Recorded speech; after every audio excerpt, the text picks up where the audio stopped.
अस्सलाम वालेकुम।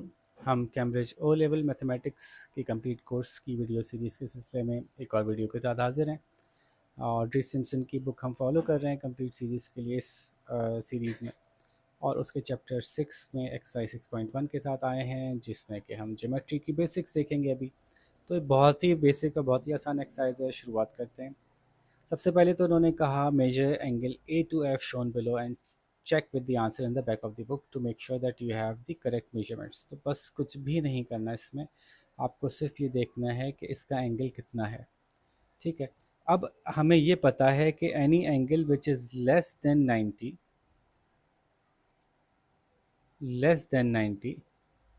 degrees is acute angle.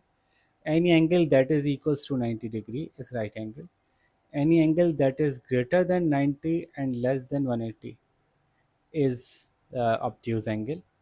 Any angle which is 180 exactly 180 degrees is a straight angle. Any angle which is on one side greater than 180, ठीक है, is a reflex angle.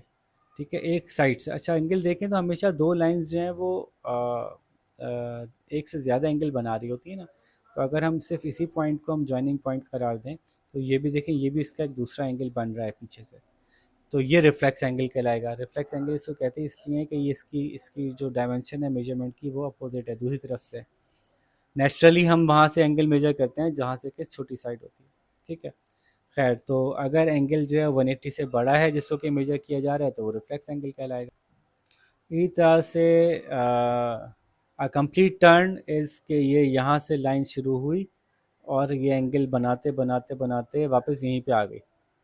ठीक है, ये angle बनाते बनाते बनाते बनाते एक्चुअली ये वापस सी के ऊपर आ गई। तो दिस इज़ 360 डिग्रीज़, जो कि हम मेजर कर नहीं सकते। ज़ाहिर है एक ही लाइन नज़र आएगी आपको बताए, तो ये आप मेजर नहीं कर सकेंगे। और यहाँ पे आपकी 6.1 ख़त्म हो गई, इतनी सी बात थी। ठीक है, तो प्लीज़ इसको जल्दी से कंप्लीट कीजिए और हम जल्दी से 6.2 की वीडियो जब तक बनाते हैं। तो let's meet in the next video, तब तक अपना ख्याल रखिएगा। अल्लाह हाफ़िज़।